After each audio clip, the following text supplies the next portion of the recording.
Hello everyone, কেমন আছো তোমরা? আমি এসে গেছি আবার নতুন ভিডিও নিয়ে। So welcome to my new video. Today I shall discuss about the use of prepositions. প্রিপোজিশনের ব্যবহার নিয়ে আমি আজকে আলোচনা করব আমার এই ভিডিওতে। তো ভিডিওটি শুরু করার আগে যারা নতুন আছো তারা আমার চ্যানেলটি সাবস্ক্রাইব করে নাও অ্যান্ড পাশে থাকা বেল আইকনটি প্রেস করে রাখো যাতে নতুন ভিডিও নোটিফিকেশন তোমরা পেয়ে যাও। সো চলো আজকে ভিডিওটা শুরু করা যাক। আজকের ভিডিওর টপিক হচ্ছে ইউজ অফ প্রিপোজিশনস। আমি আজকে আলোচনা করব প্রিপোজিশনস এর ব্যবহার নিয়ে। প্রিপোজিশনস এর ব্যবহার নিয়ে আলোচনার আগে প্রথম কথা হচ্ছে যে প্রিপোজিশন কি? What is prepositions? প্রিপোজিশনস হচ্ছে যে আমাদের সেন্টেন্স যে থাকে, সেন্টেন্স মানে বাক্য, সেই বাক্য যে থাকে সেই বাক্যের একটা পার্ট হচ্ছে প্রিপোজিশনস। মানে পার্টস অফ স্পিচ এর একটা ভাগ হচ্ছে প্রিপোজিশনস। এই প্রিপোজিশনস হচ্ছে কোনো সেন্টেন্সের মধ্যে কোনো নাউনের আগে বসে এবং তার সাথে বাক্যের বাকি শব্দগুলির একটা সম্পর্ক স্থাপন করে, একটা যোগ করে আর কি, একটা সম্পর্কটা তৈরি হয়। তো আহ, এই প্রিপোজিশন গুলো ব্যবহার আমরা কিভাবে করব, এটা হচ্ছে প্রশ্ন। তো প্রিপোজিশনটার ব্যবহার করব আমরা, আহ, অনেকগুলো প্রিপোজিশন থাকে। হুম, তার মধ্যে আহ, অনেক আছে। ইন আছে, অ্যাট আসে, টু আসে, ইনটু আসে, ওভার আসে, আন্ডার আসে, অফ আসে, উইথ আসে, অনেক। এইগুলো সবগুলোই হচ্ছে প্রিপোজিশনস। তো এই প্রিপোজিশনস গুলো ব্যবহার, তো আমি কিছু ইম্পর্টেন্স প্রিপোজিশনস গুলো যেগুলো আমরা প্রায় বেশিরভাগই ব্যবহার করি সেগুলো একটু ব্যবহারটা আমি আলোচনা করব, যেগুলো আমাদের বেশিরভাগই কাজে লাগে আর কি, যে প্রিপোজিশন গুলো। তো তাহলে সর্বপ্রথম আমি আলোচনা করব প্রিপোজিশন ইন এর ব্যবহার। আমরা এই যে ইন শব্দটা, এটা একটা প্রিপোজিশন। এই ইনটাকে আমরা কোন কোন জায়গায় ব্যবহার করতে পারি, তো সেই বিষয়ে আমি আলোচনা করছি। তো সর্বপ্রথম হচ্ছে ইন। এই ইনটা হচ্ছে আমরা অনেক ক্ষেত্রেই ব্যবহার করতে পারি। প্রথমত হচ্ছে কোনো বিগ প্লেস, যদি কোনো বড় জায়গা হয় তো সেই বড় জায়গার আগে আমাদেরকে ইন প্রিপোজিশন ব্যবহার করতে হবে। ধরে নাও আহ, কেউ কোথাও বসবাস করছে, কেউ কোনো বড় জায়গাতে বসবাস করছে, লন্ডন, ইউএসএ, এগুলো হচ্ছে বড় প্লেস, বিগ প্লেস। এই প্লেসগুলোর আগে আমাদেরকে ইন ব্যবহার করতে হবে।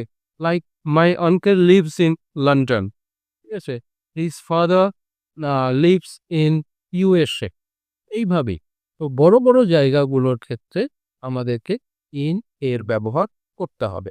প্রথম হলো বড় জায়গার ক্ষেত্রে বিগ প্লেস। তারপরে হচ্ছে টাইম। সেকেন্ডলি হচ্ছে টাইম। টাইমের ক্ষেত্রে অনেক প্রিপোজিশন ব্যবহার করা হয়, এত ব্যবহার করা হয়। হ্যাঁ, তো ইনের ব্যবহার কোন কোন বিষয়গুলোতে?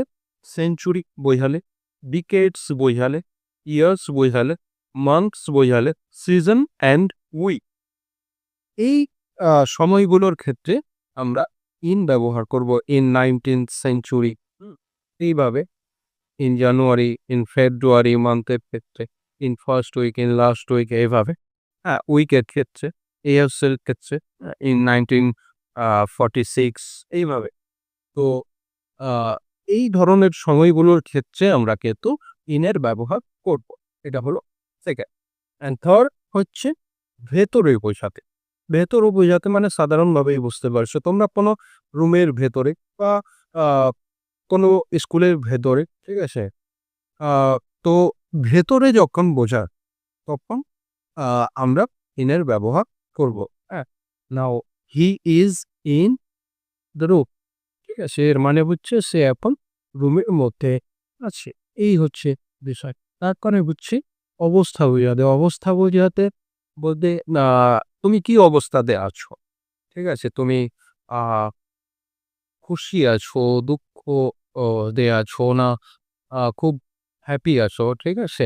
তো এই ধরনের যখন অবস্থা বোঝাবে তখন হ্যাঁ, আমরা প্রিপোজিশনের এর ব্যবহার করব, ঠিক আছে? হ্যাঁ, হ্যাঁ, ধরে নাও তুমি রাস্তা দিয়ে হাঁটতে, হাঁটতে একটা খুব বড় একটা টাকার ব্যাগ পড়ে ফেললে। তাহলে তো তুমি অনেক খুশি হবে, তাই না? তো এই ধরনের খুশি আছো তুমি তাহলে you are in happy mood, ঠিক আছে?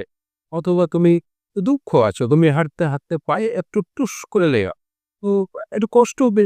তো তুমি যখন দুঃখী ব্যাস তখন হবে আ ইন আ sorrow mood, ঠিক আছে? তো এই বিষয়গুলোর ক্ষেত্রে আমরা ইনটাকে ব্যবহার করব। প্রথমত বিগ প্লেস বড় জায়গা যদি বোঝায় তাহলে আমরা ইনের ব্যবহার করব।